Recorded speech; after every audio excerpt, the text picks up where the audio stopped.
Heather Sullivan stands at the entrance of the Grand Crest Hotel ballroom, tapping her phone screen with a perfectly manicured nail. 7:34 p.m. Right on schedule. She smirks, satisfied. The slideshow she curated is already looping on the giant LED wall inside, a montage of old high school memories. Except she made sure to add one special highlight. The photographer she hired is stationed near the bar. The DJ knows the cue. 120 alumni are mingling over champagne, waiting for the moment she's been planning for months. Tonight's main event? Talia Benson, the girl they voted most unfortunate face in the senior superlatives back in 2013. The girl with the skin they said looked like a connect-the-dots puzzle gone wrong. The girl who once spent an entire lunch period hiding in a bathroom stall because a group of cheerleaders threw Cheetos at her and barked. Heather sent the invitation 3 weeks ago with the subject line she found hilarious. "Can't wait to see who you've become, yellow." She expects Talia to show up the same as before, awkward, desperate, maybe even grateful she was invited at all. Perfect for a public humiliation. A nostalgic one. But at 7:36 p.m., a sleek black sedan rolls up to the valet. A woman steps out, and nothing about her resembles the shy, acne-scarred, overweight girl they used to mock. Heather doesn't even blink at first. Her brain refuses to accept what she is seeing. But we'll get there. To understand why tonight matters, why it will shake this room to its core, we have to go back. Back to the version of Talia they remember. Back to the girl they crushed. August 2010. Talia is 14, stomach twisted in knots as she steps out of her mom's aging Toyota. The engine sputters, wheezes, and finally dies like it's giving up on life. She watches as polished SUVs and luxury sedans glide into the parking lot of North Briar Preparatory, a school so polished it looks like a movie set. Kids step out wearing uniforms tailored like private school couture. She pulls at her own shirt, the one her mom bought secondhand from the uniform resale bin. It's too big, the collar a little faded. North Briar is 89% white. Tuition, $32,000 a year. Her mother works 2 jobs, medical receptionist by day, hotel laundry overnight to pay for it. She believes education will unlock a future no one in their family has ever had. But she underestimates the price her daughter will pay walking into that building. Talia's skin is deep, rich brown, beautiful, though she doesn't know it yet. Acne, severe and cystic, covers her cheeks and jawline. Painful, inflamed, untouched by medical treatment they can't afford. Her hair, tightly coiled, pulled into a ponytail with whatever gel they had left at home. And her smile, wide, warm, but overshadowed by an overbite she's painfully aware of. She clutches her backpack to her chest and steps inside. 24 faces turn toward her in homeroom. 24 white faces. For a moment she pauses, wishing she could disappear, blend into the wall, sink through the floor. Then she walks to an empty seat in the back and keeps her eyes down. But some people scan for weakness the way sharks smell blood. Heather Sullivan sits in the front row, blonde hair in a high ponytail so perfect it looks like airbrushed. She nudges her friend Olivia and whispers, just loud enough. "Who let a shadow in?" Olivia snickers, adding, "Look at her skin. Is it acne or asphalt?" They don't hide their voices. They want her to hear. Talia bites her cheek and stares at her desk. She tells herself she doesn't care. She tells herself to just survive. But Heather has already marked her, and Heather doesn't miss a target. By September, the cafeteria feels like foreign territory. Talia sits alone in the far corner, eating the lunch she brought from home. Turkey sandwich, fruit cup, bottle of water. She made the mistake of buying school lunch once. $12 for a slice of pizza and a soda. Never again. Heather and her orbit of girls strut past, all glossy hair and lip gloss. They move like they own the place, because in many ways, they do. Heather stops beside Talia's table. "Hey, Talia," she says, smiling with the kind of sweetness that warns of poison. "I've got a smoothie for you." Talia stretches out her hand, hopeful, but Heather tilts her wrist and dumps her smoothie over Talia's head. The cafeteria roars with laughter. Phones rise instantly. Recordings begin. Pink liquid runs down Talia's forehead, into her eyes, onto her clothes, sticky and cold. She freezes. She doesn't cry. She doesn't move. She just absorbs it. Heather leans down so only Talia can hear her. Now your face matches your lunch. A teacher eventually intervenes, but all he says is, "All right, girls, let's keep things civil." Heather walks away triumphant. Later, the video hits Facebook with the caption, "Pink slime attack." Hundreds of likes, dozens of comments. She reads every one. She doesn't return to the cafeteria again. By sophomore year, the cruelty has evolved. Someone creates a public Facebook page, North Briar's Natural Disaster. The profile photo, Talia's yearbook picture. The caption underneath, which one is the real disaster, the school fire drill or her face? Almost the entire school joins. The comments escalate quickly. Why is she here? Charity case? She looks like a burnt marshmallow. Can't they send her somewhere else? She reports it. The page gets taken down. It reappears 2 days later under a new name, the Briar Eyesore. She goes to the principal. He sighs, adjusts his tie, and says the line she will never forget. Maybe if you tried harder to fit in, these things wouldn't happen. She stares at him. Fit in? How? He doesn't answer. He doesn't have to. She hears exactly what he means. Be smaller, be quieter, be less black, be less visible. She walks out of his office and heads to the second-floor restroom. Stall 3, far corner. She sits on the toilet lid, pulls her knees to her chest, and cries so hard her ribs hurt. That bathroom stall becomes her lunchroom for the next 3 years. By junior year, Heather decides she wants new entertainment. One afternoon, she strolls up to Talia's desk, smiling with the kind of sweetness that warns of poison. "Hey, Talia," she says, resting her manicured hand on the desk. "There's this guy on the basketball team who thinks you're cute." Talia stiffens. Cute? Her? No one has ever used that word toward her. Heather continues, voice syrupy. "His name's Jason. He wants to ask you to the winter formal." The room goes quiet, not because they believe it, but because everyone already knows the punchline.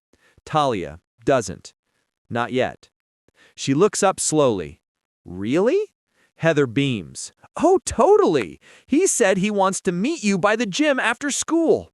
Hope flares inside Talia's chest, so bright it hurts. A boy likes her? A boy sees her?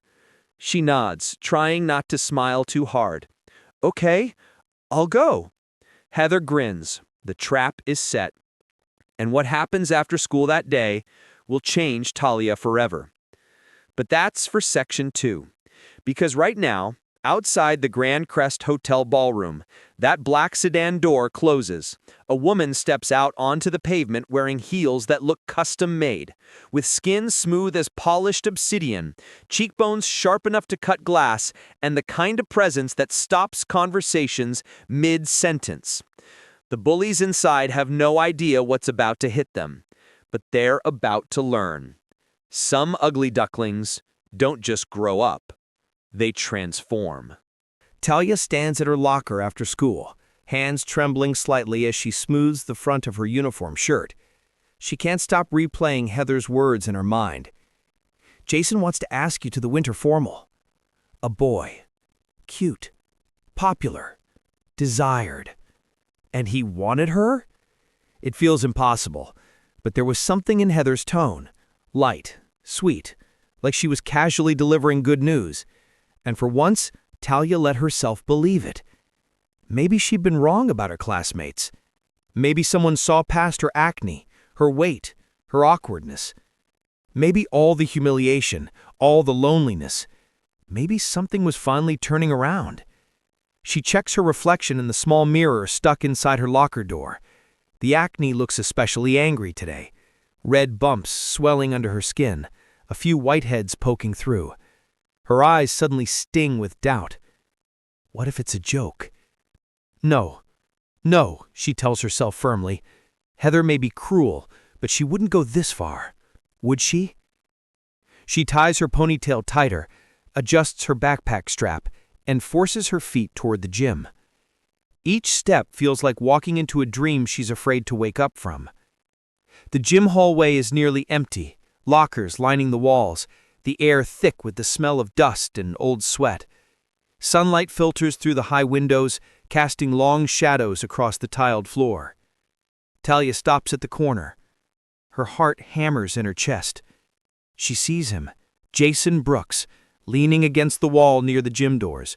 Basketball duffel bag slung over one shoulder, tall, athletic, all sharp jawline and easy swagger, the kind of boy girls put in their diaries and daydreams.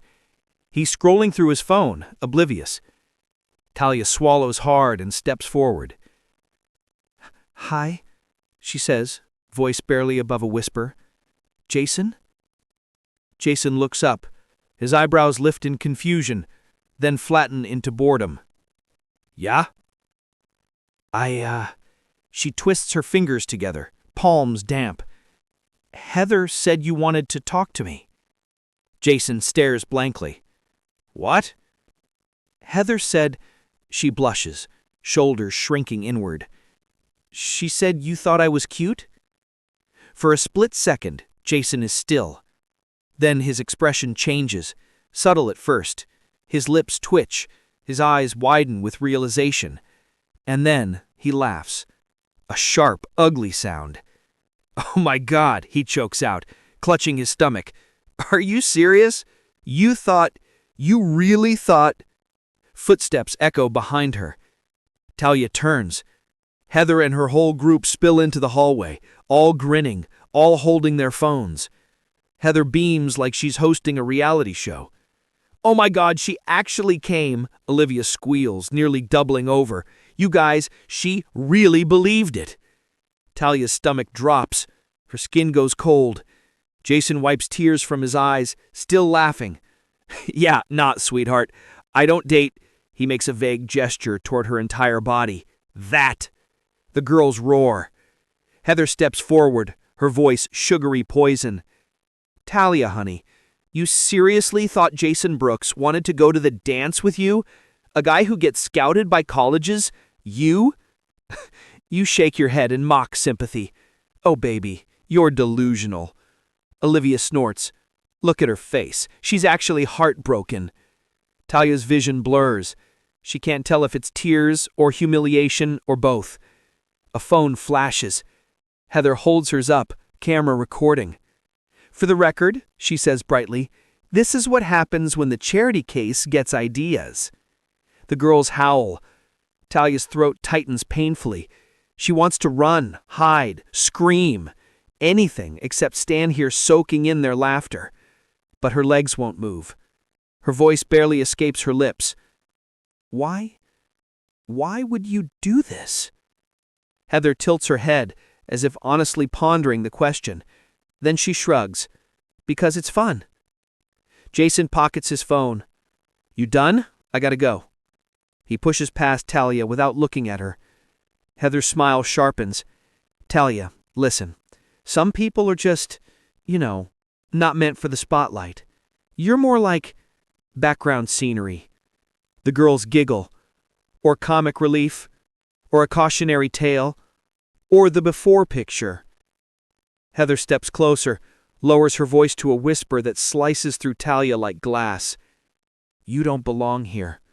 You never did." Talia feels something break inside her, fragile, invisible, but vital. A dignity she's been holding on to by a thread finally snaps. Heather turns away, waving for her group to follow. "Come on, girls, enough charity for today." Their laughter trails down the hallway like a toxic perfume. When they disappear, Talia finally collapses onto the nearest bench. She hides her face in her hands and she cries. Not delicate tears. Full-body sobs that shake her shoulders and make her breath hitch. The kind of crying no one should ever have to do alone. She cries until her throat aches and her chest hurts. She cries until she can't cry anymore. When she gets home that evening, her mother immediately sees her blotchy face and swollen eyes. "Talia, what happened? Did someone hurt you? Tell me." But Talia shakes her head, locks herself in her room, and buries her face in her pillow. She can't bear the thought of her mother learning how cruel her classmates are, how cruel the world can be. Her mother knocks softly. "Mija, you can talk to me." But Talia can't. Not yet. She lies awake that night staring at the ceiling, replaying Jason's laughter, Heather's smirk, the way the whole hallway watched her break. Something shifts inside her. Something painful. Something permanent. She whispers into the dark, "I won't give them another reason to laugh at me." She doesn't know what that means yet, but she knows one thing. North Briar Prep won't destroy her. Not forever. Not completely. Not without a fight. Back to the present. Heather stands at the entrance of the ballroom, still glowing with anticipation. She thinks tonight will be her crowning glory, the reunion where she reclaims her throne as the queen of petty perfection. Talia Benson is supposed to walk in ugly, quiet, ashamed, just like the girl she remembers from high school. But the woman stepping out of the black sedan is nothing like that girl. The woman is tall, confident, commanding. Her skin glows under the streetlights, flawless and radiant. Her hair cascades in a sleek, luxurious wave. She moves with effortless grace, each step measured, powerful. A hush sweeps across the entrance. Not one person in line recognizes her. Not even Heather. Not yet. But she will. In about 10 seconds, everything Heather thought she knew is about to implode. The ugly duckling didn't just grow up. She became a force of nature. And she's walking right into the ballroom. Tanya learns early that pain doesn't always come loud. Sometimes it arrives quietly. A whisper, a smirk, a glance held 1 second too long. By the middle of sophomore year, she can read every cruel intention the moment it enters a room. She doesn't break easily. Not on the outside. Not where anyone can see. But cracks form slowly. They start in places she doesn't expect. By winter, her daily routine becomes a pattern of avoidance. Leave home early enough to miss the student traffic in the parking lot. Slip into homeroom before Heather and her orbit of girls enter. Keep her eyes low in the hallway. Hold her books close enough to hide her chest. People have commented on that, too. Everything can be weaponized here. And the worst part is that the teachers see it. They pretend they don't. They learned long ago that questioning rich kids means questioning rich parents. And questioning rich parents means losing funding, losing peace, losing control of a school that only seems calm on its brochure. One Thursday morning in November, Tanya sits in Algebra 2 pretending to calculate slopes while the class whispers behind her. She doesn't need to look over her shoulder to know who started it. Heather. Always Heather. Heather breathes rumors into existence the same way other people exhale air, naturally, effortlessly, almost casually. And those rumors spread like wildfire, because everything Heather says sounds like truth. This week's rumor? Tanya stole mascara from the girls' locker room. Ridiculous, but juicy enough for a school starving for entertainment.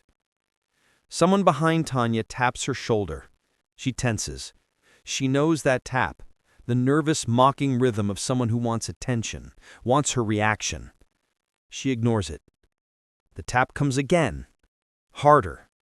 She forces herself to stay still. Then something lands on her desk. A small note folded into a triangle. She stares at it. She knows better than to unfold it. But she does anyway. Inside, one sentence written in looping, perfect handwriting. Maybe try soap. She closes the note, presses her palms hard against her eyes until stars burst behind her eyelids. Don't cry. Don't give them that. Not here, not ever. After class, she rushes to the bathroom. Third floor stall, her sanctuary. She locks the door, leans back against the cold metal, and sinks slowly to the ground. Her mother texts her at that exact moment. Mom, have a good day, sweetheart. You're going to do amazing things. I believe in you always. For a second, Tanya laughs. A small, broken sound. Amazing things. Right now, she can barely survive Algebra 2. But she texts back anyway. Love you too. Day is fine. Promise. The lie tastes easier than the truth. That afternoon, she tries something new. She goes to the school library.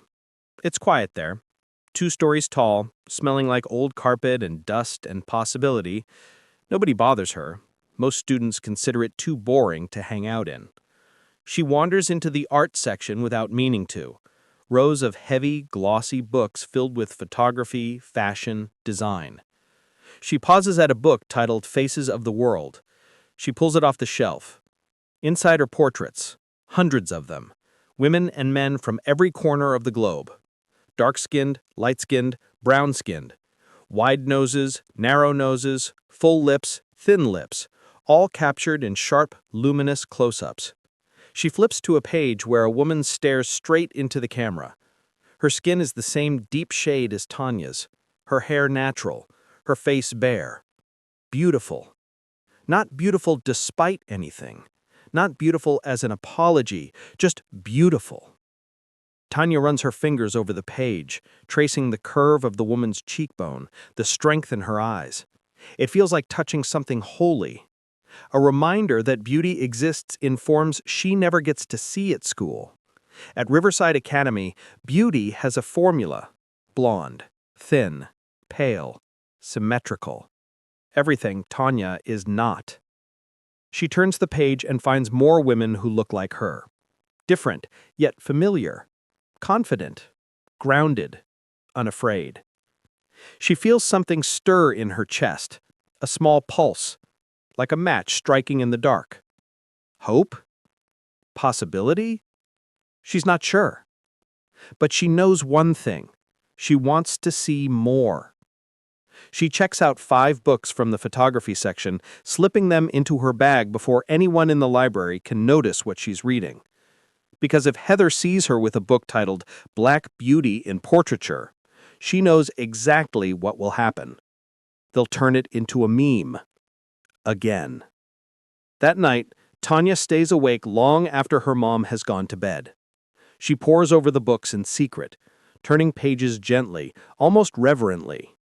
She studies bone structure, lighting, angles, expression.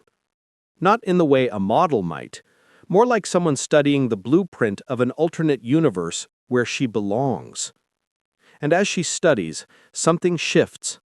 She touches her own cheek, her jawline, her dark, tightly coiled hair. Maybe the things they mock are not flaws. Maybe they are features she hasn't learned to see properly yet. But the moment she begins to let that idea take root, her phone buzzes. Group chat. She's not in the chat. Someone screenshotted it and sent it to her anonymously. She opens it. Heather's name is at the top. Heather. I swear, she gets uglier every year. Like, is that even scientifically possible? Sarah. I heard her mom works night shifts cleaning offices. No wonder Tanya smells like dust, LOL. Bree. Do you think she knows we have a countdown for when she finally drops out? Tanya's stomach twists. She scrolls further. A photo appears. It's her, taken earlier that day in the hallway. Unflattering angle, harsh lighting, acne visible. Someone has scribbled over it with digital stickers, trash cans, flies, a cartoon monkey. Her throat tightens. She closes the phone. She kicks the photography books under her bed so her mom doesn't see them. She curls into herself and shakes silently. It isn't just the bullying. It's the constancy of it, the relentlessness. Even when she's home, especially when she's home, it follows her. But here is the truth Tanya doesn't know yet. Sometimes, breaking, is the first step to rebuilding. A week later, her English teacher assigns a project. Who are you becoming? Write a personal essay. Tanya stares at the prompt for a long time. Who is she becoming? A ghost? A punching bag? Invisible? That night, she writes something she never intends to share. Not with teachers, not with classmates, not with anyone. It begins. They don't know me.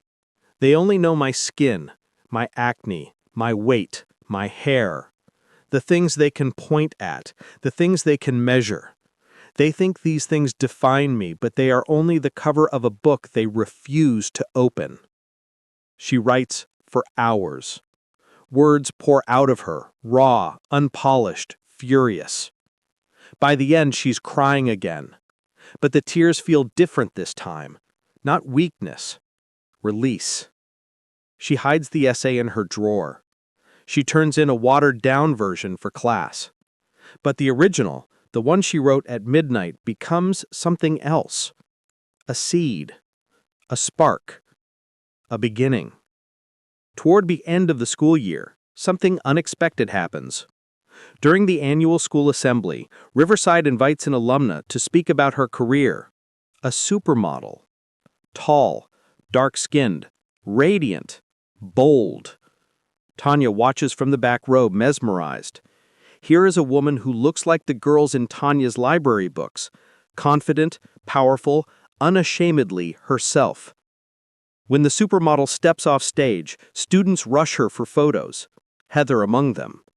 Tanya hangs back. But as the woman walks past, she pauses, looks at Tanya directly, smiles. Not pity, recognition. You have beautiful eyes, she says softly. Don't ever let anyone tell you otherwise. Then she walks on. It lasts 3 seconds, but for Tanya, it feels like a door cracking open. 3 seconds that feel like an invitation. 3 seconds that plant the idea. Maybe I could be more. Maybe I could be beautiful. Maybe I could change. She doesn't know it yet, but this moment will replay in her mind years later, backstage at Fashion Week, in makeup chairs, in casting rooms, in magazine interviews. A stranger saw her before she could see herself. That night, Tanya stands in front of the bathroom mirror at home. She stares at her reflection. Really stares. Not searching for flaws, searching for possibility. She brushes her fingers over her cheek, touches the bridge of her nose, studies the shape of her mouth. She doesn't see beauty yet, but she sees something she hasn't seen before. Potential. And potential is enough. For now. The summer after sophomore year is the first time Tanya feels air that doesn't hurt. School is out. No whispers. No camera phones pointed at her from angles designed to humiliate. No Heather. Just silence. Well, not silence. Her mother's double shifts fill the house with absence, but the absence is easier than the noise. Tanya spends most of June indoors. She barely steps outside except to go to the corner store, head down, hoodie up. Her acne gets worse in the heat, and she refuses to let the sun show her full face. On June 28th, the library reopens after renovations. She bikes there because it's the only place she feels unnamed. She returns the photography books she hid all year and checks out 7 more. Books about lighting, books about portraiture, books about fashion photography, the kind she'd been too afraid to approach during the school year. She devours them, one after another. She studies every angle of every model. She notices patterns. The women who look like her carry themselves differently on the page. They aren't apologizing for taking up space. And slowly, silently, she makes a promise she never says out loud. Someday, I'll stop apologizing too. One Saturday morning in July, as she stands in line at a pharmacy, she notices a flyer on the counter. Free dermatology clinic. Community outreach weekend. Her breath catches. Dermatology. The word feels like something forbidden, a luxury item she isn't supposed to want. She folds the flyer and slips it into her pocket. The clinic is in a neighboring town, 30 minutes by bus. She almost doesn't go because the idea of showing a stranger her bare, inflamed face makes her stomach twist. But something stronger than fear pushes her forward. Maybe it's the supermodel's words still echoing through her memory. Maybe it's the library books that feel like windows to a world she's not allowed in yet. Maybe it's simply desperation, wanting, for the first time, to take control. The clinic is busier than she expects. She waits almost 2 hours before a doctor calls her name. Dr. Myers. He's older, African-American, gentle voice, quick eyes that miss nothing. He studies her face with the sort of focus she's never experienced from an adult before. Not judgment, not dismissal, but medical clarity. This is cystic acne, he says. It's not your fault. It's not hygiene. It's genetics. It's hormones. And it's treatable. Treatable. The word is so soft, so simple, yet it hits her with the force of a tidal wave.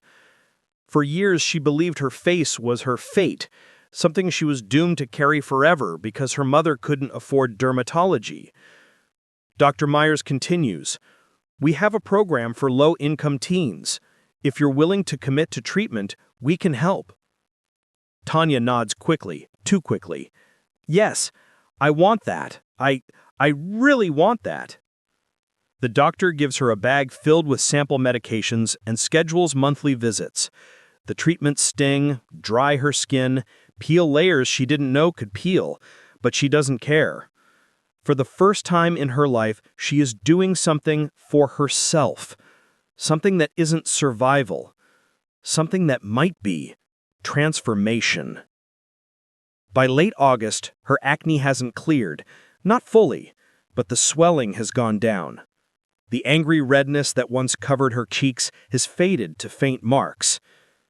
Her mother notices one night while they're having dinner. "Honey, your skin looks different."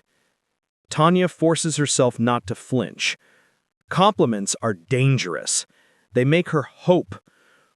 "I'm using some new stuff," she says carefully. Her mother smiles. "You look beautiful." The word beautiful makes Tanya's throat tighten.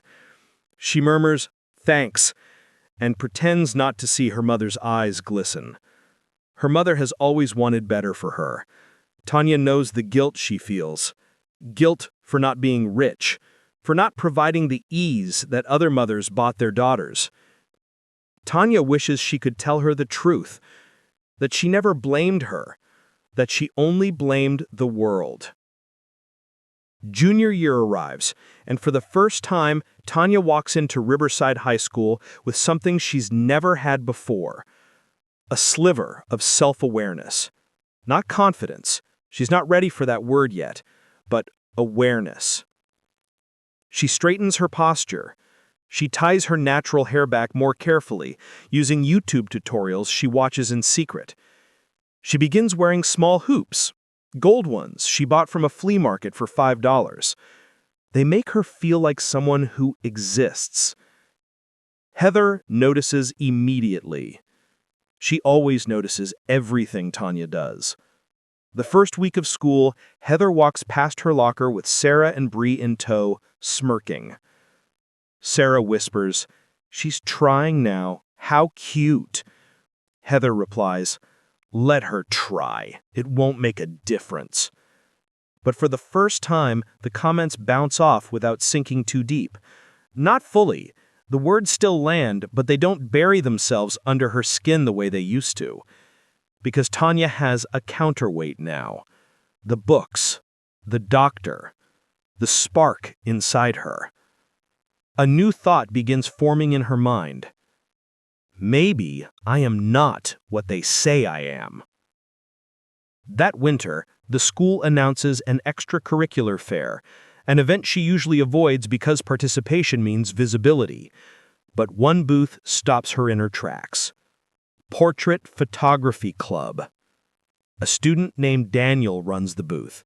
Junior, quiet, wears glasses, known for being kind without making it a personality.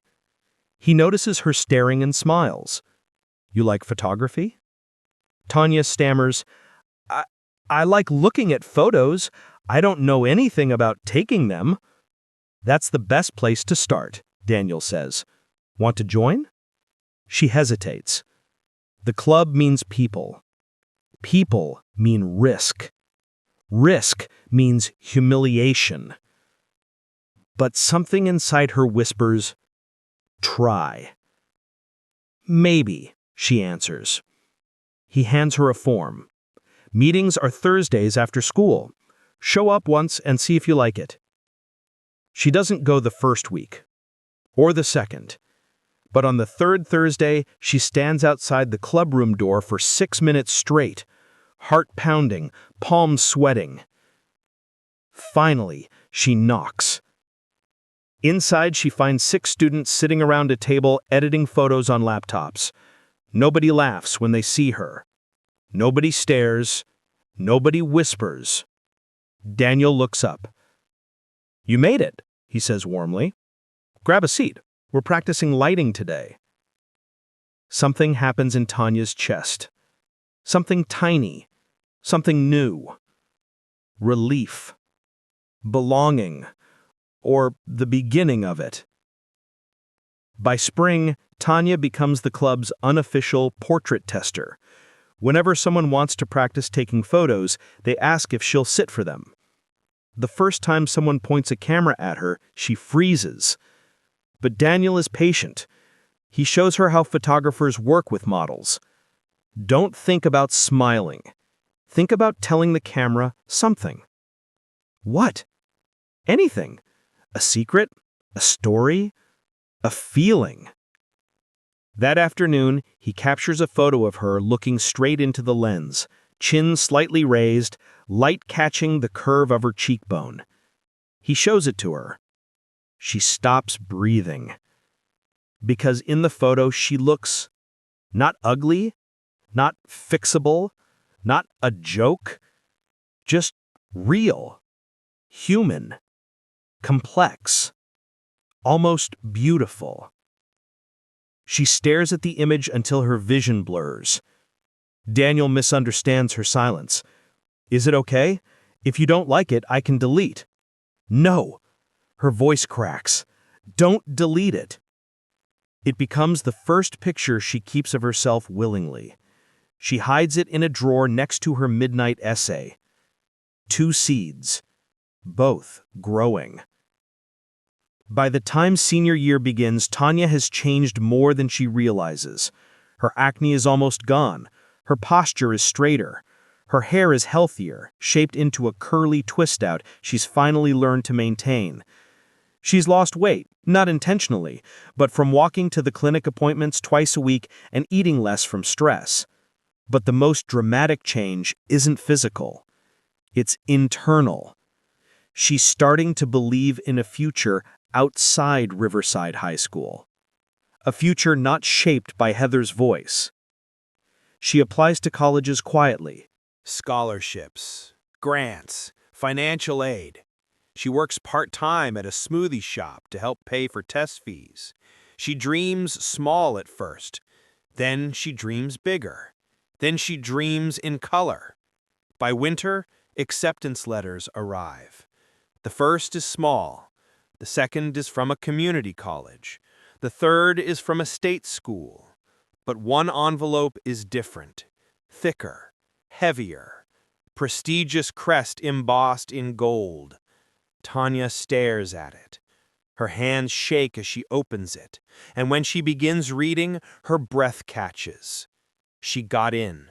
Full scholarship. Her mother cries so hard she has to sit down. Tanya holds the letter to her chest, realizing something she never thought she'd feel again. Hope. The real kind. The kind with a future attached. She leaves Riverside Academy behind in a blaze of silent victory. Heather barely notices, or so Tanya thinks. But Heather will remember her one day, years later, at a reunion, at a ballroom filled with champagne and whispers, when Tanya walks in wearing something that makes the world inhale. But that is still far ahead. For now, Tanya steps into the next chapter of her life, unaware that everything she is learning, everything she is becoming, will one day explode into a transformation so complete it will leave her former bullies speechless. Especially Heather. College is the first place where Tanya walks into a room and nobody knows her history. Nobody knows the bathroom stall lunches. Nobody knows the Facebook groups. Nobody knows the chocolate milk dripping down her hair. Nobody knows Heather. It's both terrifying and liberating. Her first week at the university feels like landing in a foreign country where the air is somehow lighter. People say hi when she walks past. Some hold doors. Some compliment her notebooks or her hairstyle. No one flinches at her skin tone. No one calls her names. No one takes pictures of her without permission. One girl even asks, "Where did you get your earrings? They're gorgeous." Tanya nearly looks behind her to see who the girl is talking to. She's not used to being seen in a way that doesn't hurt. But little by little, she lets herself breathe. The first major change happens in her freshman seminar class. Professor Layton asks everyone to share one thing about themselves. People say normal things. I like basketball. I can speak French. I'm majoring in engineering. When it's Tanya's turn, she nearly says, I don't know, like she used to in high school. Instead, she says, I like photography. It comes out small, but it's the truth, her truth. After class, a girl named Julia taps her arm. You take photos? I need new headshots for my theater portfolio. Could you try taking some for me? Tanya's heart stutters. No charge, Julia adds quickly. Just, I like your vibe. You see things, I can tell. Nobody has ever said that to Tanya. Nobody has ever believed she could see anything. She agrees. That Saturday, they meet behind the arts building in a late afternoon when the sunlight is soft. Julia is confident, dramatic, expressive, everything Tanya isn't. But behind the camera, Tanya feels something click into place. She knows angles instinctively. She senses when to tell Julia to lift her chin, when to turn her shoulder, when to let the wind help. Julia scrolls through the photos afterward and gasps. Oh my God, these are amazing. You have talent. Tanya blushes so deeply she has to look away. For the first time ever, praise doesn't feel like a trap. It feels earned. Word spreads. By winter, Tanya becomes the unofficial photographer for half the freshman dorms. She charges $25 per session, cheap, but to her, it's gold. She saves every dollar, puts it in a shoebox under her bed. During winter break, she buys her first real camera, a used DSLR with a cracked screen and a battery that needs tape to stay in. But it's hers. She holds it like a newborn. She begins shooting everything. People, streets, shadows. Her own reflection, though she deletes most of those. One night, while editing photos, she makes a discovery that shakes her. A candid shot of herself on accident. She didn't know the camera was turned toward her when she adjusted the settings, but the light hit her at the perfect angle. Her jawline is defined, her cheekbones sharp, her eyes focused. It looks almost professional. She stares at the photo. For the first time in her life, she sees what she might look like outside of fear. Like a woman. Like someone worth looking at.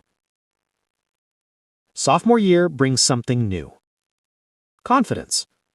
Still quiet, still fragile, but present. She joins the Black Student Union after two girls invite her. She almost says no out of habit, but something stops her. Something wants connection. At the first meeting, she's overwhelmed. There are so many Black students, beautiful, stylish, expressive. She doesn't feel like she belongs. But a senior named Amara walks up to her. "You're Tanya, right? The photographer?" "Yes," Tanya says, startled. "Grins! We've been needing someone like you. Want to shoot our next event?" Tanya agrees before fear can pull her back. The event is electric, a fashion show fundraiser for a scholarship program. Students strut confidently down a makeshift runway in bold outfits, natural hair styled proudly, skin glowing. And for the first time, Tanya sees something she's been missing. Representation. Women who look like her. Women who aren't apologizing. Women who take up space beautifully. Something inside her cracks open. She wants to be like them.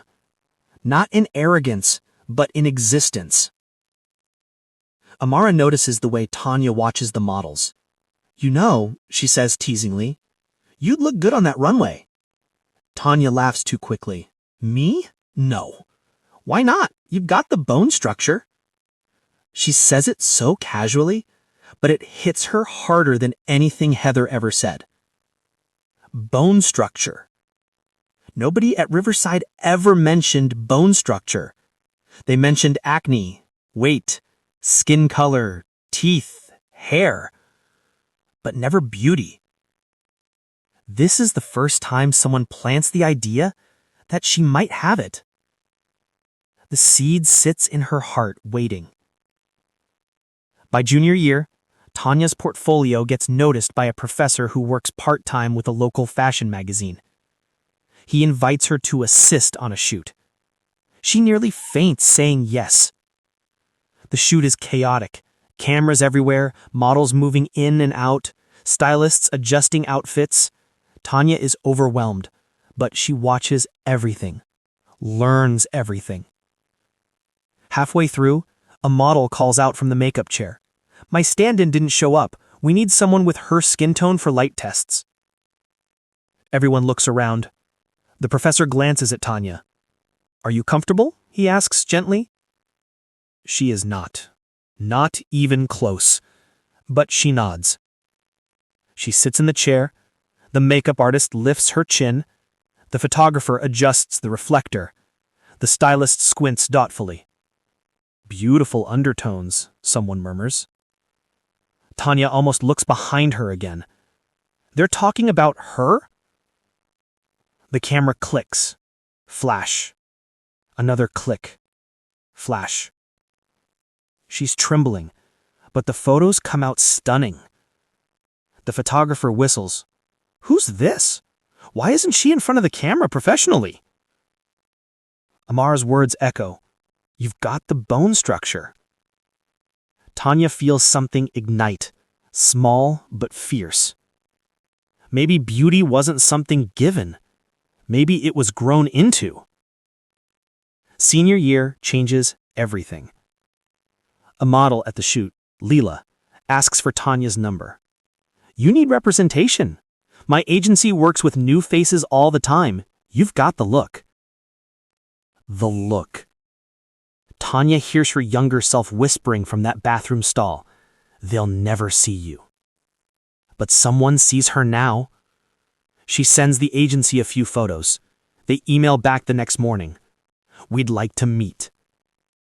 Tanya stares at the screen in disbelief. She goes to the meeting. She's nervous, wearing her best thrift store dress and her natural twist out. The agent, a sharp woman named Noelle, circles her like she's appraising art. How tall are you? 5'9"? Your bone structure is insane. Tanya flushes. Walk for me, Noelle instructs. She tries. She trips slightly. Noelle lifts a hand. Don't mimic what you've seen. Walk like you're moving through the world for yourself, not for anyone else. Tanya straightens her shoulders. Walks again. This time it feels natural. Noelle smiles. We can work with this. One sentence. It changes the course of her life. She signs. The next 2 years are brutal. Runway training, portfolio shoots, gym sessions, casting calls where she's rejected 15 times in a single day. But Tanya is used to hard. Pain isn't new. Endurance is built into her bones. Her first major break comes during a New York shoot. A designer looks at her and says, "Put her in the gold gown." The gown fits like it was created on her. The photos go viral on the magazine's Instagram page. The comments shock her. Stunning. Ethereal. Who is she? New face of the decade. She cries quietly in her apartment after reading them. Not because she believes them fully, not yet, but because she finally sees a world where she might. By 25, Tanya is no longer the girl eating lunch in a locked bathroom stall. She is a rising star. Booked in Paris, shot for 2 major magazines, walked Milan runway once, and rumors say she'll walk again. People stop her in airports. Brands want her face. Photographers fight for her availability. But one thing she hides from the world. She has never attended a Riverside reunion. Not one. She deletes every email invitation. Until the 10th year reunion invitation arrives with a subject line she cannot ignore. Come show us who you've become.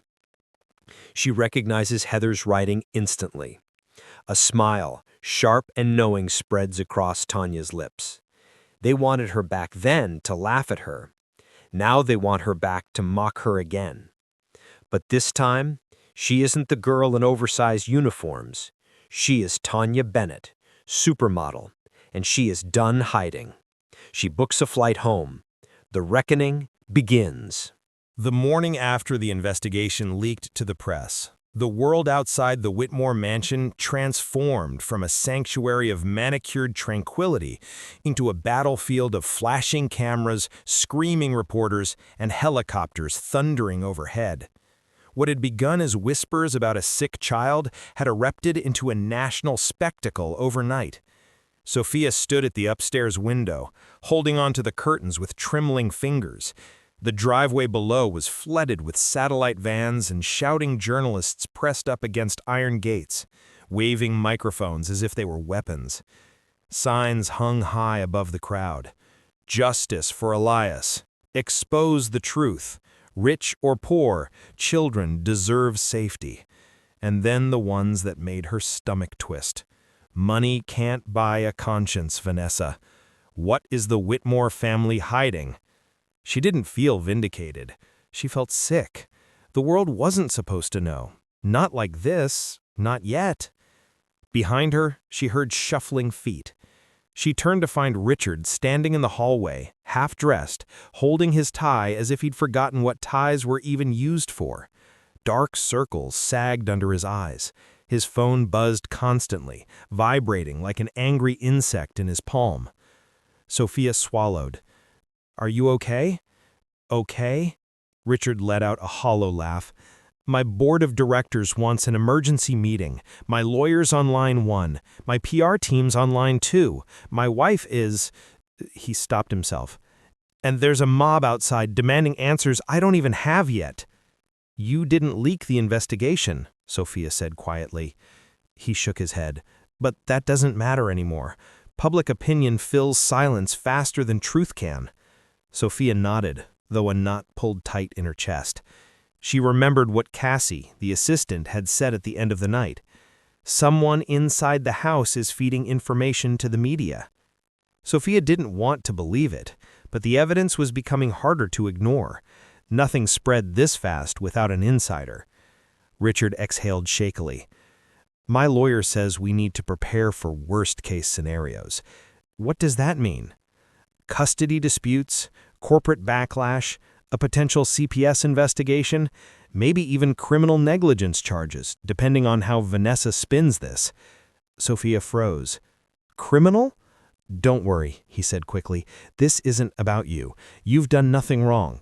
If anything, you're the only one doing anything right. But his reassurance didn't calm her. If anything, it made her more afraid. Because she knew that when powerful people fell, they didn't fall quietly. They dragged down whoever happened to be standing closest. Downstairs, Elias's giggles echoed faintly from the playroom. A sound that should have brought joy. Instead, it felt like a ticking clock counting down to something inevitable. Do you want me to pack up my things? Sophia whispered. Richard's head snapped up. No, you can't leave. You're the only one Elias trusts, the only one he's eating for. If you go, he might stop again. Her heart clenched. Elias's frail smile, his pudgy fingers clutching her shirt while he ate her mother's soft cookie, the way he cried if she stepped out of the room. She couldn't abandon him now. No matter what chaos surrounded them, she wasn't going anywhere. Before she could respond, footsteps stomped across the marble floor below them, followed by a slamming door. Vanessa was awake, and from the sound of it, she was not taking the news well. They reached the ground floor just as Vanessa stormed through the foyer, still in her silk robe, her blonde hair tied up in a messy bun that looked more furious than casual. Her eyes were swollen, either from crying or from rage. She pointed at her husband with a trembling hand. You did this. You let them walk all over us. I did? Vanessa, you're the one. Don't, she hissed. Don't blame me for your incompetence. She whirled toward Sophia. And you're enjoying this, aren't you? The attention, playing the hero, playing the martyr. Isn't that what poor people do, turning misery into a weapon to get sympathy? Sophia stiffened. I never wanted attention. I'm here for your son, that's all. Of course, the noble maid with the tragic past. It's practically a TV movie waiting to happen. Richard stepped between them. Enough. But Vanessa wasn't done. You think I don't see what's happening? You think I don't see how Elias clings to him? How the media paints me as his savior and me as some cold-hearted monster? They're already calling me a miracle worker, a saint. My own son won't eat for me.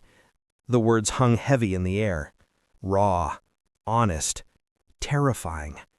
Sophia softened between herself. Maybe it would help if you just sat with him, not trying to feed him, not trying to control anything, just being there. And let the cameras say I'm useless, that I needed a maid to teach me how to mother my own child. This isn't about cameras. This is about Elias. Vanessa glared at her, and for a moment Sophia thought she might strike her. But instead, Vanessa turned on her heel and stormed upstairs, leaving a trail of shattered emotions behind her. The house fell into a suffocating silence, until the front gates shuddered under the force of angry protesters outside. Richard rubbed his temples. This is a nightmare. But Sophia sensed something deeper, something uglier. Something about Vanessa's reaction felt rehearsed, controlled, like she was hiding something much bigger than insecurity or jealousy. Sophia walked toward the playroom to check on Elias, but before she reached the door, her phone buzzed. A text message. Unknown number. Be careful. Vanessa isn't the only one who knows. The leaks didn't come from her. They came from inside your own circle. Sophia typed back immediately. Who is this? What are you talking about? 3 dots appeared, then disappeared, then appeared again. Finally, a reply. You're in danger, and so is Elias. Watch everyone. Sophia stared at the screen, heart pounding. Everyone? Richard? Cassie? Mrs. Grace? The nannies? The doctors? Someone in this house wanted the truth out, but not to help Elias, for something else, something darker. Before she could think further, Elias's cry pierced the air, a terrified, panicked wail. She ran to him, her fear doubling by the second, because the backlash had begun. And the worst part, it wasn't coming from the outside. It was coming from the inside. Elias's scream tore through the mansion like a blade. Sophia didn't think, she just ran. Her feet slapped against the polished marble, her heart pounding a frantic rhythm against her ribs. When she burst into the playroom, she found him curled on the rug, tiny fists pressed to his face, tears streaming down his flushed cheeks. His little body shook with sobs. She dropped to her knees beside him. "Baby, hey, it's okay. I'm here," she whispered, gathering him gently into her arms. The moment he felt her touch, he clung to her shirt with desperate strength. His cries softened but didn't stop, muffled by her shoulder. "What happened?" she murmured, rocking him instinctively. A shadow appeared in the doorway, Mrs. Grace, her face pale. "He woke up from his nap and started crying," she said shakily. "I came as soon as I heard, but he wouldn't let me close." Sophia nodded without looking away from the trembling toddler. His fear wasn't random. Something had scared him, and considering the chaos unraveling upstairs, she had a terrible idea what it might be. She kissed the top of his head. "Shh, you're safe, I promise." Mrs. Grace fidgeted in the doorway. "Sophia, something's wrong with the staff. People are whispering. Cassie's been on the phone nonstop. The security guards are acting strange. I don't know who to trust anymore." Sophia's stomach tightened. The text message echoed through her mind like a warning bell. Watch everyone. She could feel the turning point settling in the air like a storm about to break. Everything felt unstable, like one wrong move could cause the entire household to collapse. But she didn't have time to unravel conspiracies, not while Elias was shaking in her arms. She lifted him, settling his weight against her hip. "I'm taking him to the kitchen," she said softly. "He feels safer there." Mrs. Grace nodded and stepped aside. The kitchen had become their sanctuary in the last few days, the only room that didn't echo with secrets. Elias always calmed down there. Maybe it was the warmth, maybe the smell of baking lingering from days before. Maybe he sensed her mother's presence in that room too, through the recipe that had saved his life. She pulled out a mixing bowl with one hand, Elias clinging to her like a vine. His cries settled into small hiccups. She whispered to him softly as she worked. "It's okay, sweetheart. We're making your special cookies. Remember? Just like yesterday and the day before." He leaned his head into her chest, still trembling but listening.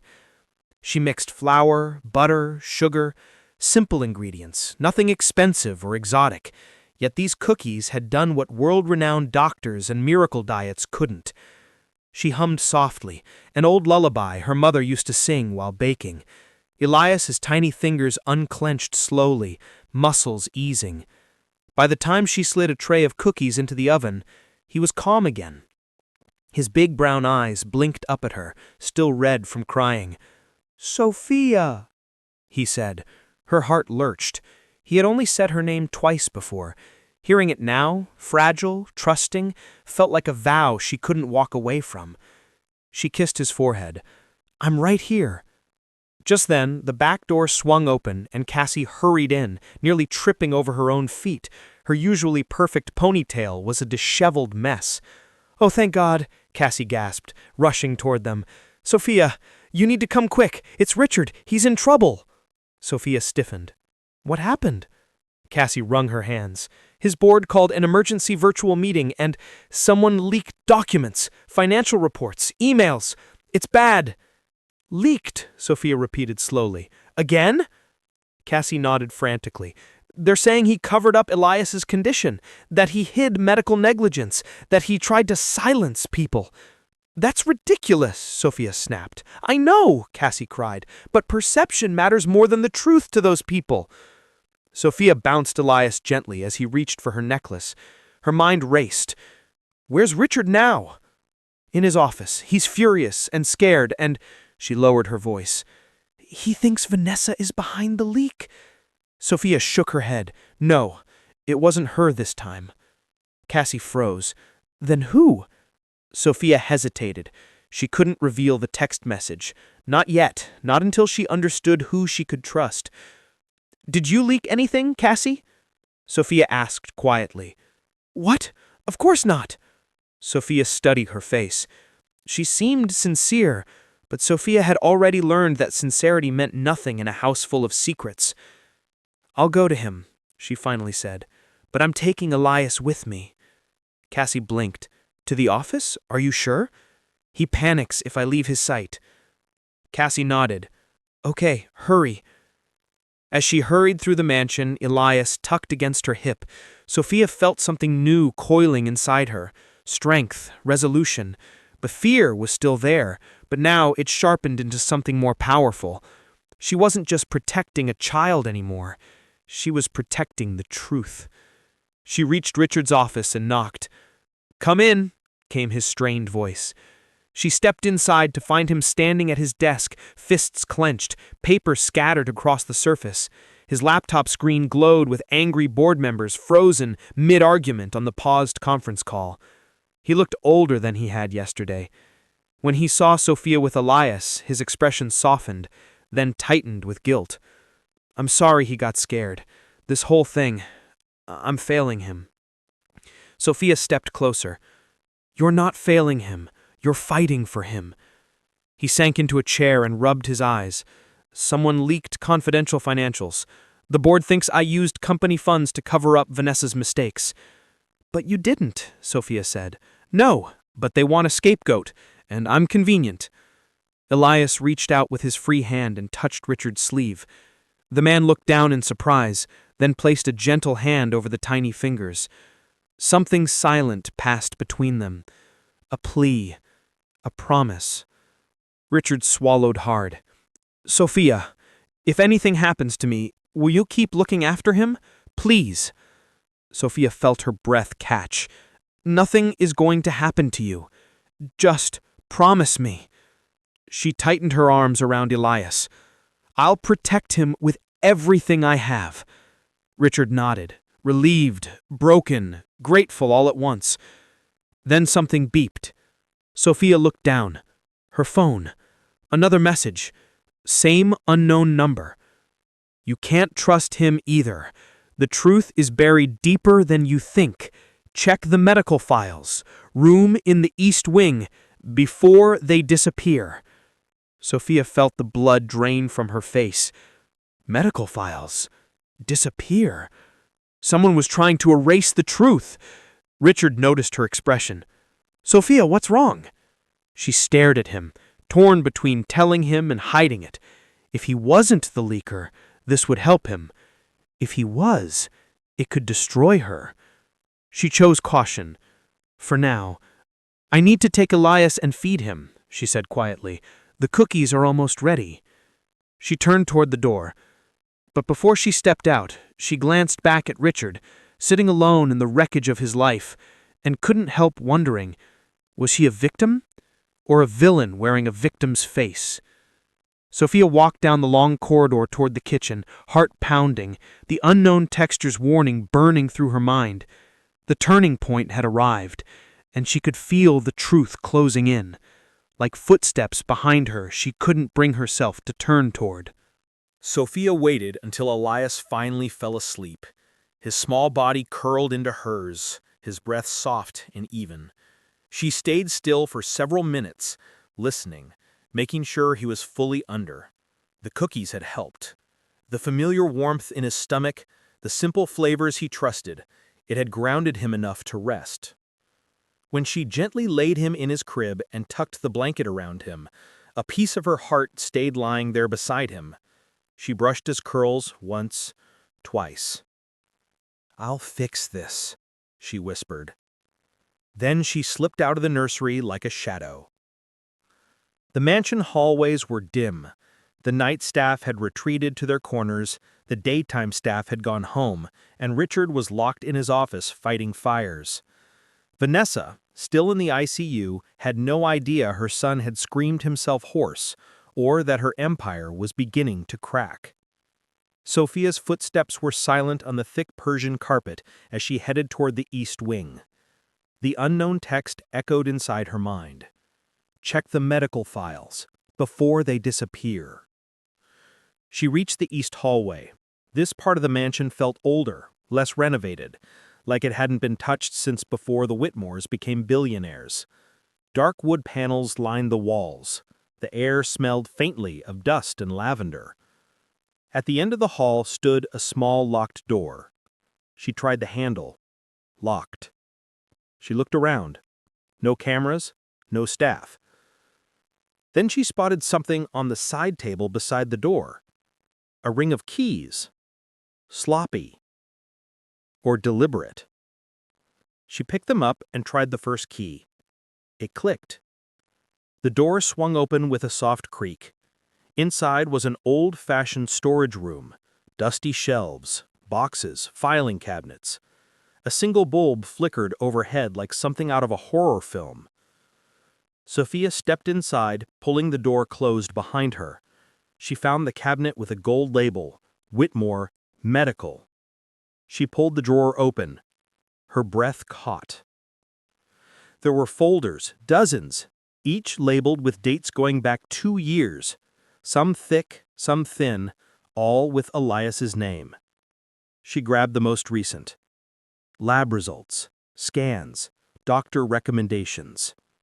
Notes in Vanessa's handwriting. And something else. A sealed envelope with Richard's name on it. Her fingers trembled as she opened it. Inside was a report from a private pediatric neurologist, one of the specialists Richard swore they hadn't seen yet. The report was dated 6 months earlier. Sophia's heart stopped. 6 months. Long before Elias stopped eating. Long before the first symptom anyone claimed to notice. She read the diagnosis. Her pulse roared in her ears. Severe feeding trauma caused by forced dietary intervention. Child exhibits symptoms of chronic stress, gag reflex hypersensitivity, and panic responses associated with feeding. Sophia shook her head. She read it again. Her stomach dropped. Forced dietary intervention? Chronic stress? What had they done to this baby? Her eyes dropped to another line, circled in red. Recommend immediate cessation of influencer filming involving meals. Excessive feeding attempts on camera indicate coercion and emotional pressure. Sophia's breath caught. On-camera feeding? Vanessa's content, the videos, the perfect influencer mom forcing her toddler to eat for the camera. And under that, a handwritten note from the neurologist. Child showing early signs of trauma linked to maternal behavior. If film sessions continue, long-term damage likely. Sophia staggered back. Her hand hit the shelf. A stack of papers fell. She didn't pick them up. Her eyes remained fixed on the folder. They knew. They knew everything. Vanessa. Richard. They knew their child was being traumatized by content creation. They knew it was causing his feeding issues. They knew filming him over and over, making him redo takes when he cried, forcing cups into his hands, forcing smiles, forcing bites, had broken something inside him. And they did nothing. They hid it. Sophia's throat tightened. She had walked into this house believing she was rescuing a child from a mystery illness, something tragic, unavoidable. But this was abuse. Even if wrapped in designer clothes and influencer filters, abuse was abuse. Her eyes blurred with rage. A sound behind her made her spin. The door. The knob turned. Sophia froze. The door opened. Richard stepped inside. His expression wasn't angry. It was exhausted, haunted, like he already knew what he found. "Sophia," he whispered. She clutched the folder to her chest. "You knew," she said, her voice shook with fury. "You both knew." He closed his eyes. "Please, let me explain." "No," she snapped, stepping back. "No more explaining, no more secrets, no more lies." He took one slow step toward her. "It wasn't supposed to go this far." "But it did," her voice cracked. "Look at this." She held up the papers. "Do you understand what this says? Do you?" He flinched. "Sophia, you let this happen," she cried. "You let her use him like a prop, like a puppet." Richard's voice broke. "I tried to stop her. You hid the diagnosis. You let him be filmed anyway." Richard's shoulders sagged. "Vanessa threatened to ruin me, to take Elias, to make it look like I was the unfit parent. She said mothers always win. She said my career, everything I've built, would crumble." "Your career?" she nearly screamed. "Your 2-year-old son was starving because of content creation, and you were worried about your career?" Richard pressed a hand to his forehead. "I didn't know what to do." "No, you chose not to do it." He opened his mouth, closed it. Sophia's voice lowered with something colder than anger. "Do you know what he feels when someone tries to feed him? I do. I've held him while he shook. I've seen him gag from panic. That didn't come out of nowhere." Tears spilled down Richard's face. "I know," he whispered. "I know, and I hate myself for it." Sophia swallowed, her voice trembling with something colder than anger. "I thought someone was framing you. I thought someone was targeting your family." "They were," he said, "because someone inside has been leaking all of this. The documents, the videos Vanessa deleted, the medical notes. They want to expose us." "Not expose," Sophia corrected. "Protect Elias." Richard stared at her. For the first time, he didn't look like a billionaire. He looked like a broken man. "You're the only one who loves him," he whispered. Sophia stiffened. "Don't put that responsibility on me." "But it's the truth." "No," she said, shaking. "The truth is, you and Vanessa failed him. Both of you." Richard looked down. Something in his silence chilled her. "You need to tell the hospital, and the police, and child services." His head snapped up. "Sophia, wait! You need to take responsibility. Sophia, you don't understand." "I understand perfectly." "No," he said desperately, stepping closer. "You don't. If this goes public, Vanessa will go to jail, and Elias, he'll be taken away. From her, from me, from all of us." "That might be what he needs." Richard's face went stark white. He whispered the words like they hurt him. "You'd really take him away from me?" Sophia looked at him, not with hatred, but with clarity she hadn't dared let herself feel before. "I won't take him," she said softly, "but I will protect him, and I will tell the truth." Richard shook his head slowly, like the air had been punched out of him. "He won't survive without you. And he won't survive with secrets." A long, hollow silence stretched between them. Finally, Richard looked at her with something like resignation. "If you go to the authorities," his voice broke, "it will destroy this family." "It was already destroyed." She walked past him, hand on the doorknob. The truth was coming into the light. And this time, there would be no hiding. Not for Richard, not for Vanessa, not for anyone.